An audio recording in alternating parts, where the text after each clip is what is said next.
जय श्रीराम.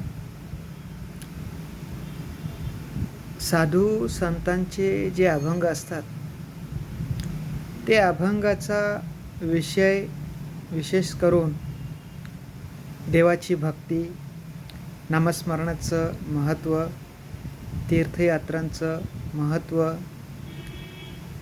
आणि सामान्य माणसाने, सामान्य जीवाने आपला उद्धार करून घेण्यासाठी काय केलं पाहिजे या संदर्भात साधू संतांचे अभंग लिहिलेले असतात.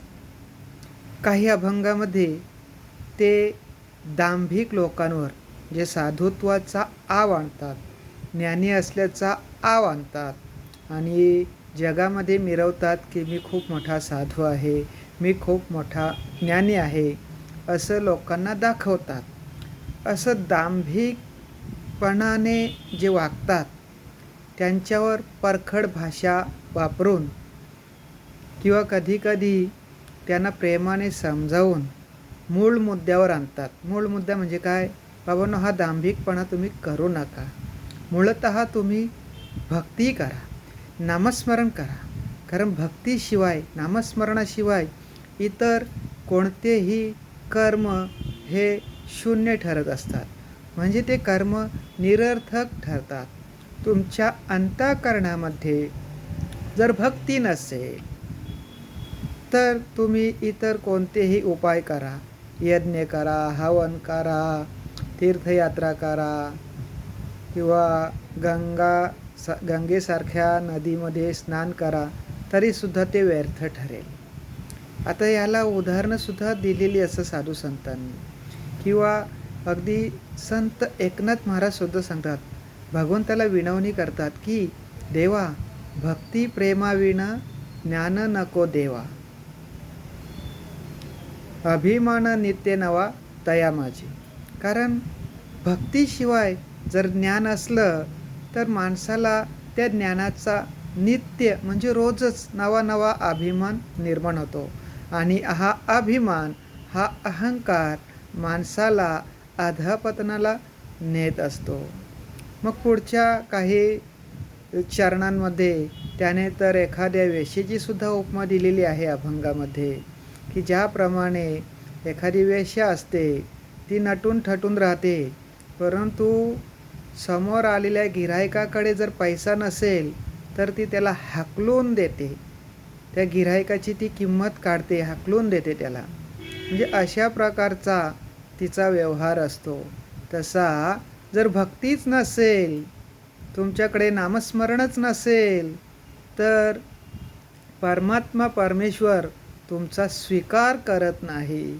मग तुम्ही कुठे कुंभमेळ्याला जा किंवा प्रयागराजला जा, हिमालयामध्ये जा किंवा काशीला जा, तुमच्या अंतःकरणामध्ये भक्तिभाव नसेल तर हे सर्व तुमचं दंडन असो, मुंडन असो, पंचाग्नी साधन असो, ते सर्व व्यर्थ ठरत असतात.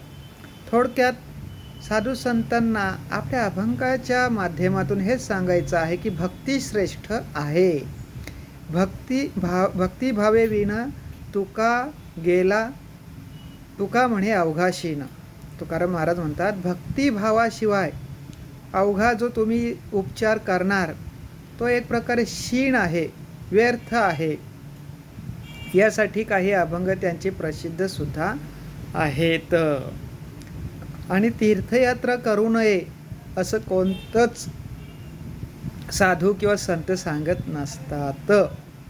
तीर्थयात्रा केलीच पाहिजे. अगदी स्वतः संत तुकाराम महाराजांची मागची पिढीसुद्धा पंढरपूरच्या तीर्थयात्रेला जायचे. आळंदी, देहू, पंढरपूर किंवा आपल्या महाराष्ट्रातले सांगतो पैठण असो किंवा त्र्यंबकेश्वरची यात्रा असो, ह्या तीर्थयात्रा अत्यंत महत्त्वाच्या आहेत आणि त्या केल्या पाहिजेत. मग आता हे तीर्थ काय करतात? दोष निवृत्तीपूर्वक जे गुणाधान करण्याची शक्ती ज्याच्यामध्ये असते त्याला तीर्थ म्हणतात. दोष निवृत्तीपूर्वक गुणाधान करण्याची जी शक्ती असते ज्यांच्यामध्ये त्याला तीर्थ म्हणतात. आणि तीर्थामध्ये गेल्यावर आपल्या अंतःकरणामध्ये लपलेले दोष निवृत्त होतात, नष्ट होतात, नाहीसे होतात. आणि ती तीर्थयात्रा श्रद्धापूर्वक केली पाहिजे. आणि एकदा तीर्थयात्रा केली की पुन्हा ते दोष आपल्या अंगाला लागले नाही पाहिजेत याची आपण काळजी घेतली पाहिजे. कारण जीवन जगत असताना अजाणतेपणाने काही चुका म्हणजेच काही गुन्हे किंवा काही पाप आपल्याकडून होत असतात. आणि ती अजाणतेपणाने केलेली पापे या तीर्थामध्ये निवृत्त होतात. म्हणून तीर्थयात्रा करायची असते. शिवाय तीर्थयात्रा करत असताना आपण मुखाने भगवंताचं पवित्र नामस्मरण करत असतो. त्यामुळे नामाचा महिमा आपल्याला माहीतच आहे. जळतील पापे जन्मांतरींची. या नामाचा महिमा असा आहे की याच्याने जन्मोजन्मीची पापे नष्ट होतात. परंतु पापे जरी नष्ट झाली तरी पुढे पाप करू नये याची साधकाने दखल घेतली पाहिजे. अशा प्रकारे साधू संतांचा हा महिमा आहे. अगदी हरिपाठामध्ये सुद्धा संत ज्ञानेश्वरांनी सांगितलेलं आहे की त्रिवेणी संगमी नाना तीर्थे भ्रमी चित्त नाही नामी तरी ते व्यर्थ. जर चित्तामध्ये नाम नसेल तर तुम्ही त्रिवेणी संगमामध्ये स्नान केलं तरी सुद्धा किंवा इतर ठिकाणी भ्रमण केलं तरी सुद्धा ते व्यर्थ आहे. म्हणजे चित्तशुद्धीला आणि चित्तामध्ये नामाला अत्यंत महत्त्व दिलेलं आहे. तर आता माणसाचं जे मन आहे ते मनावर सर्व इंद्रिय कार्य करत असतात. मन जशी आज्ञा देईल त्याप्रमाणे इंद्रिये विषयांकडे प्रवृत्त होतात. म्हणून मन पवित्र असलं पाहिजे. आणि मनाच्या पवित्रतेवर माणसाचे काही प्रकार पडलेले आहेत. शास्त्राने त्यांचे प्रकार ठेवलेले आहेत. आता प्रकार म्हणजे जात, हो की नाही? पण आपण जात इथं उल्लेख न करता प्रकार म्हणूया. ते कोणते प्रकार आहेत? पामर, विषयी, मुमुक्षू आणि मुक्त किंवा ज्ञानी. आता पामर, ह्या पामराचं मन कसं असतं? तर पामर हा मनाने तामस वृत्तीचा असतो. त्याचं मन एका ठिकाणी स्थिर नसतं. त्याच्या मनाचा विषय हा दुसऱ्याचा विषय असतो. बघा, व्याख्या समजणं थोडं कठीण वाटेल, परंतु पुन्हा पुन्हा ऐकल्याने किंवा सत्संगतीने ह्या व्याख्या समजायला सोपे जातील. पामराच्या मनाचा विषय हा दुसऱ्याचा विषय असतो. म्हणजे दुसरा व्यक्ती जी इच्छा धारण करतो तो पामर त्या इच्छा धारण करायला बघतो. म्हणजे दुसऱ्याकडे गाडी, बंगला, पैसा, सोना नाना भरपूर आहे आणि हा पामर त्यांच्या विषयांकडे आकर्षिला जातो आणि मग त्यांचा विषय आपल्याकडे यावा म्हणून तो प्रयत्न करतो. मग त्याच्यासाठी तो काय करतो? चोऱ्या करतो, लूटमार करतो, खून करतो, बलात्कार करतो. हे पामराचे दुर्गुण आहेत. दुर्गुण आहे. मग पामर असा का वागतो? कारण पूर्वजन्मामध्ये अनेक जन्मामध्ये त्याने पापं केलेली असतात त्याच्यामुळे. दुसरी गोष्ट म्हणजे या जन्मामध्ये सुद्धा चांगली संगत न मिळाल्यामुळे आणि चांगले पुस्तके किंवा ग्रंथांचं वाचन न केल्यामुळे त्याच्या मनावर संस्कार झालेले नसतात. आणि मग तो उठसूट साधू संतांना दोष देणे किंवा साधू संतांचे अभंग, श्लोक, ओव्या समजून न घेणे ही वृत्ती त्याच्यामध्ये बळावते. त्याच्यामध्ये तामसी वृत्तीची वृद्धी होते.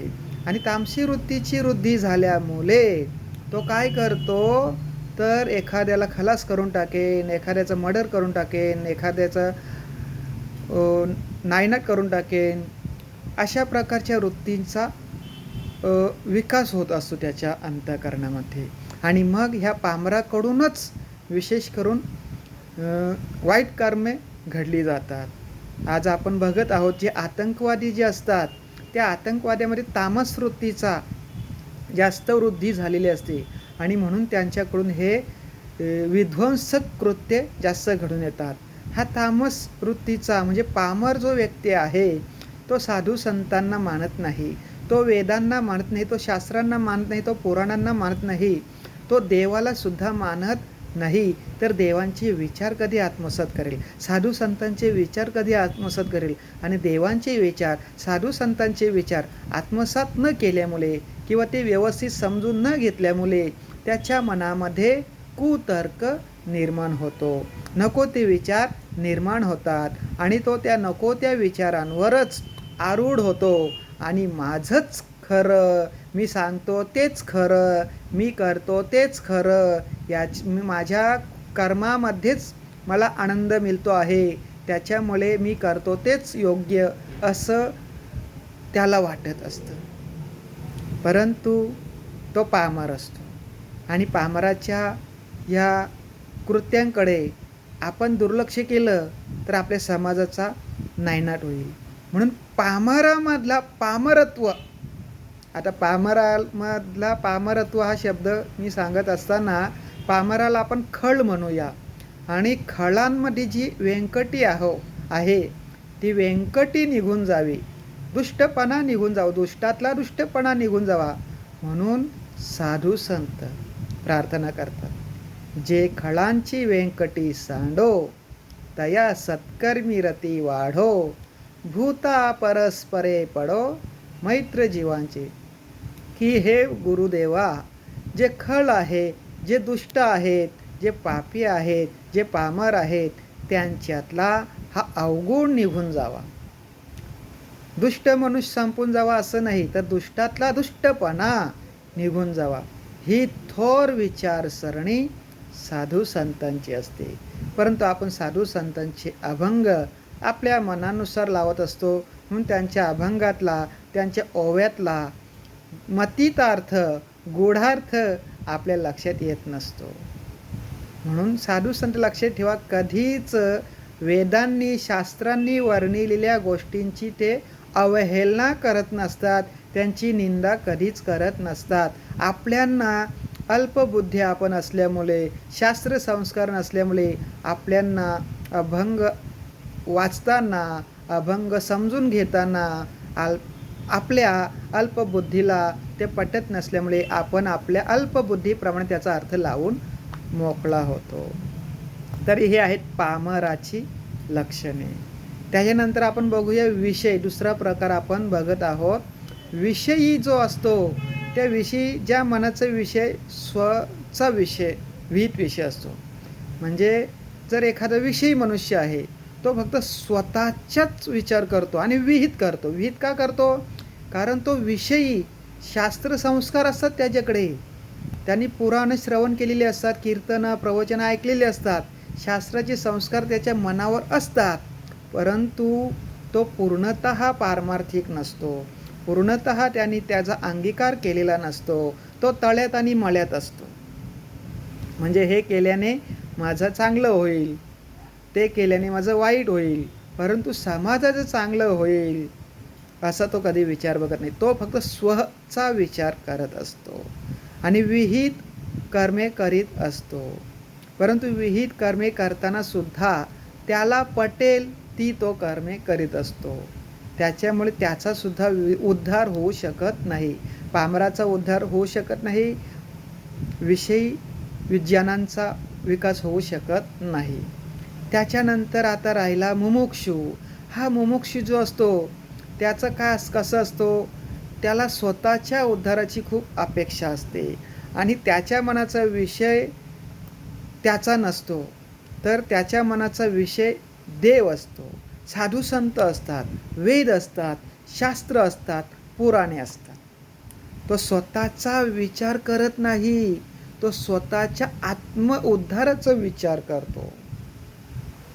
आणि आत्मउद्धारासाठी पोषक काय आहे, साधने काय आहेत, तर साधू संत, हरिप्राप्तीशी उपाय धरावे संतांचे ते पाय, हे त्याने ऐकलेलं असतं किंवा त्याला ज्ञात असतं, म्हणून तो साधू संतांना शरण जातो. साधू संत हा त्याच्या मनाचा विषय असतो.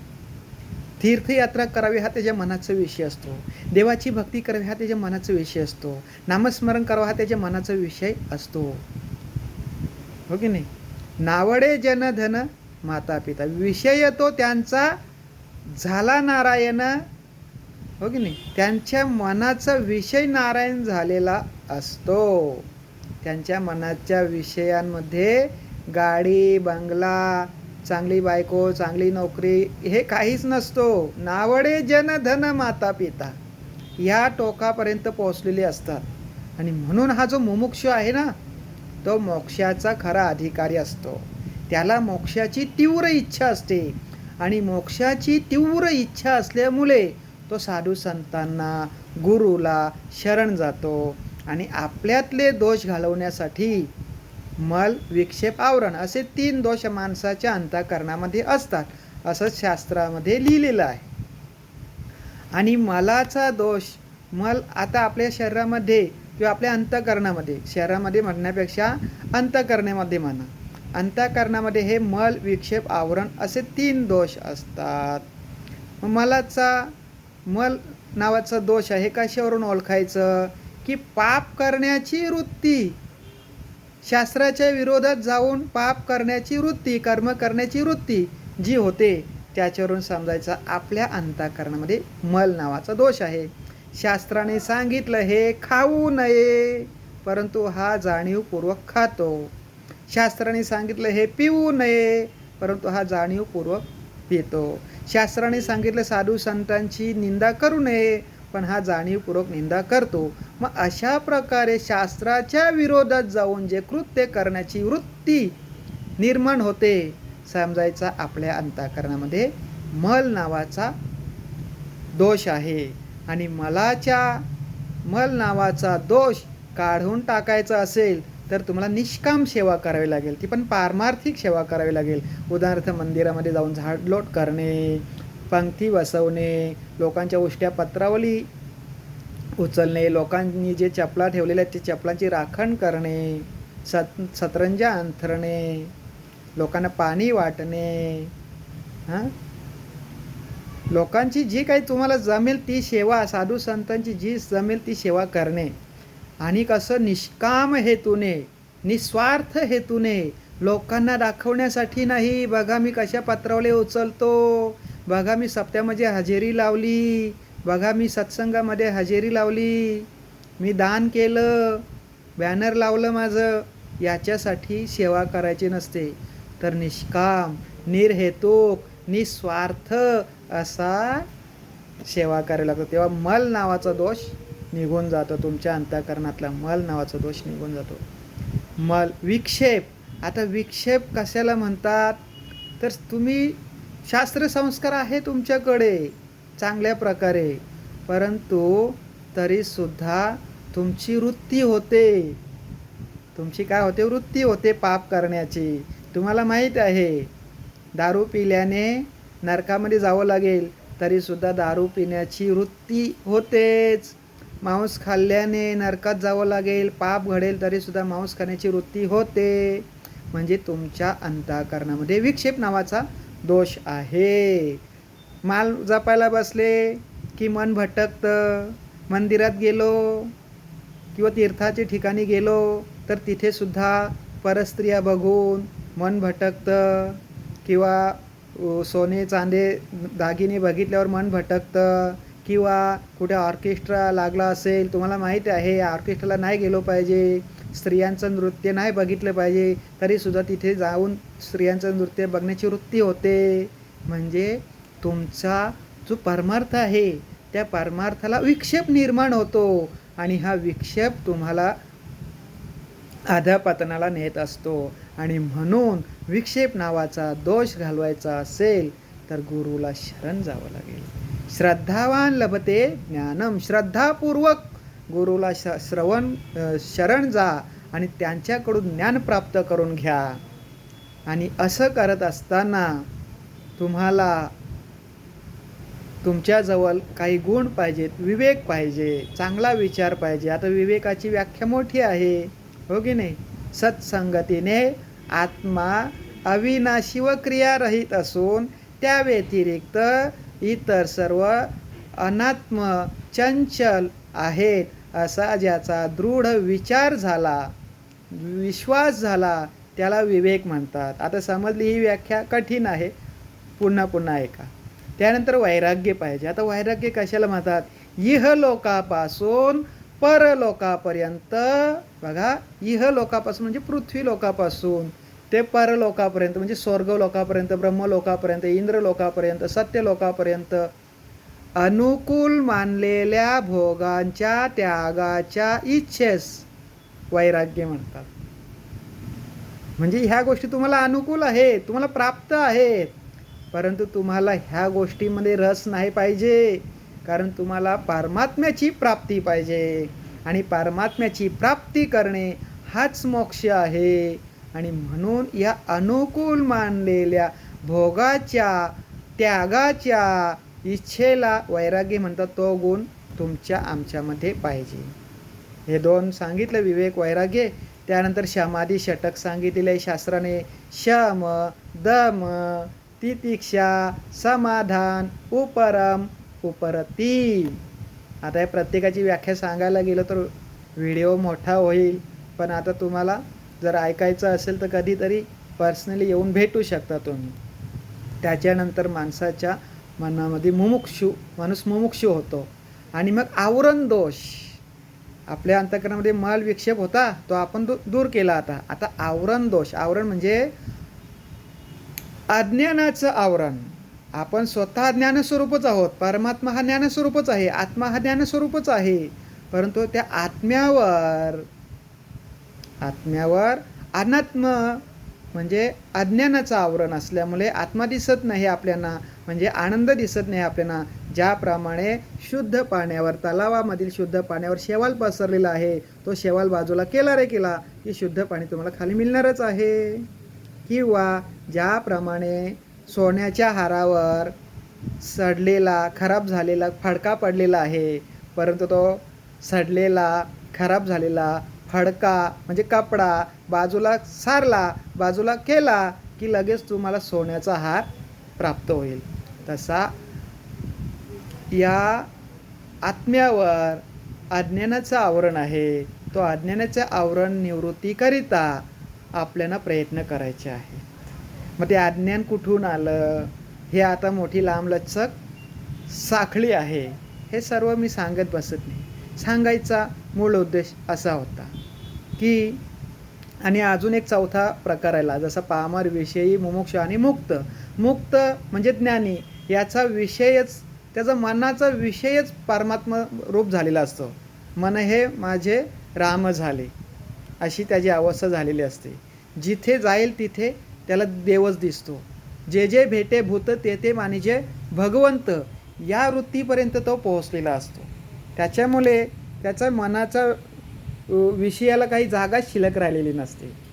जिथे नजर टाकेल तिथे त्याचा काय झालेला असतो, भगवंतच दिसत असतो. त्याचं बोलणं भगवंतासाठी असतो, त्याचं चालणं भगवंतासाठी असतं, त्याचं झोपणं भगवंतासाठी असतं, त्याचं घोरणं भगवंतासाठीच असतं. जे प्रत्येक क्रिया भगवंतासाठी असो. नवे नवे हा आत्मज्ञानी पुरुष जे बोलेल ते मंत्रच असतं. तयाचे बिसाट शब्द सुखे बोलो यती वेद. ज्ञानेश्वर महाराज सांगतात की जो नुसती त्याची बिसाट शब्द म्हणजे बडबड, आत्मज्ञानी माणसाने नुसती बडबड जरी केली तरी ते वेदवाणीच असते, ते शास्त्रवाणीच असते. लक्षात ठेवा. त्याच्यामुळे त्याचं जे काही लिखाण असतं ना, ते लिखाणसुद्धा वेदवाणीच असते. परंतु आपल्याला ते समजत नसल्यामुळे आपण त्याच्यामध्ये तर्क लावतो, कुतर्क करतो, हो की नाही. तसं साधू संतांचं लेखन असतं. त्यांचे कर्म, ते जे काही कर्म करतील त्याच्या मागे सुद्धा वेदाचा आधार असतो. पण आपले बुद्धी तिथपर्यंत पोहोचलेली नसल्यामुळे आपण या साधू संतांच्याकडे बघण्याचा आपला दृष्टिकोन वेगळा असतो. आता विषय निघाला होता तीर्थयात्रेला जाणं योग्य की अयोग्य. तर तीर्थयात्रेला आपण गेलोच पाहिजे. मल विक्षेप नावाचे दोष निवृत्त करायचा असेल तीर्थयात्रा केलीच पाहिजे. साधू संत एवढे महंत, परमहंस एवढे तीर्थयात्रा करतात, ते काय वेडे आहेत का?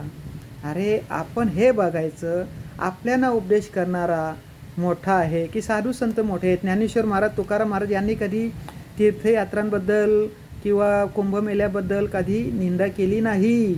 आणि जरी निंदा केलेली असली तरी त्याच्या मागचा कारण बघायचं. तर उपदेश कोणाला केलेला आहे? आली सिंहस्थ परुणी न्हाव्या भटा झाला धनी, हा जो अभंग आहे त्याचा जर तुम्ही शेवटचा प्रमाण बघितला, काय शेवटचा प्रमाण? भक्ती भावे विण तुका म्हणे अवघाशीन. म्हणजे भक्तीशिवाय तुम्ही हे सर्व कराल तर ते केवळ अवघाशीन ठरेल, हो की नाही? म्हणून भक्ती करा. हे भक्तीला प्राधान्य देण्याचं त्यांचं कार्य आहे. भक्तीला त्यांनी प्राधान्य दिलेले आहे, नामस्मरणाला प्राधान्य दिलेले आहे. ज्याप्रमाणे पंचपक्वान्न बनवलं, परंतु त्या पंचपक्वान्नामध्ये मीठच नाही टाकला तर ते पंचपक्वान्न कसे लागतील? अळणी लागतील. म्हणून मिठाला महत्त्व दिले का नाही? तसं गाडी खूप मोठी घेतली, एकदम BMW गाडी घेतली, पण गाडीमध्ये पेट्रोलच नसेल तर ती गाडी पुढे जाईल का? गाडी खूप सुशोभित आहे, सुंदर आहे, महाग आहे, परंतु गाडीच्या पेट्रोलला पण महत्त्व आहे, बरोबर नाही? जसं पेट्रोल शिवाय लाखो करोडोंची गाडी पुढे जाऊ शकत नाही, चालू शकत नाही, तशी तुम्ही लाखो करोडो रुपये खर्च करा तीर्थयात्रेसाठी किंवा अन्य होम हवनासाठी, यज्ञदानासाठी वगैरे, परंतु अंतःकरणामध्ये जर भक्ती नसेल तर ते सर्व व्यर्थ आहे. आता याला अजून वेगळी काही उदाहरणं पाहिजे असेल तर तुम्ही मला प्रत्यक्ष भेटा. परंतु एक विनंती सांगतो की लक्षात घ्या, साधू संत हे देवरूप असतात. देवते संत निमित्त त्या प्रतिमा. तर त्यांनी लिहिलेलं प्रत्येक अभंग हा महत्त्वाचा असतो. आपण कुतर्क करून त्या अभंगाचा विपर्यास करू नये, किंवा दुसऱ्या कोणाने केला असेल म्हणून तो आपण आत्मसात करायचं हे नाही. साधू संतांचे अभंग जर आपल्याला समजत नसतील तर ज्यांना समजतं त्यांच्याकडून तो समजून घ्या. आपल्याकडे समजून देणारे भरपूर असतात. तुम्हाला सांगतो, जर तीव्र इच्छा असेल तर तुम्ही इथून आळंदी पंढरपूरपर्यंत सुद्धा जाऊ शकता. आणि आळंदी पंढरपूर काय बाहेरच्या देशामध्ये नाही आहेत, आपल्याच महाराष्ट्रामध्ये आहेत. आळंदी पंढरपूरला जा, तिथले मोठे मोठे महाराज लोक असतात ज्यांनी साधू संतांच्या अभंगाचा सारासार साधक बाधक अभ्यास केलेला असतो, त्यांना विचारा. परंतु आपली जी बुद्धी आहे त्या बुद्धीला दुर्बुद्धीकडे घेऊन जाऊ नका. बुद्धीचा दुर्बुद्धी करू नका, बुद्धीचा सद्बुद्धी करा. कारण सद्बुद्धी हे परमार्थाला पोषक आहे. आणि स्वतःचा उद्धार करून घ्यायचा असेल तर साधू संतांची निंदा करू नका, साधू संतांच्या अभंगांचा ओव्यांचा विपर्यास करू नका, वेगळा अर्थ करू नका. व्हिडिओ खूप लांबलेला आहे, त्याच्यामुळे मी तुर्तास थांबतो. अजून जर शंका राहिली असेल तर खुशाल मला पर्सनली भेटा किंवा पर्सनली मॅसेज करा तरी चालेल. मी माझ्या पद्धतीने जसे जमल त्याप्रमाणे सांगण्याचा प्रयत्न करेन. जय श्रीराम.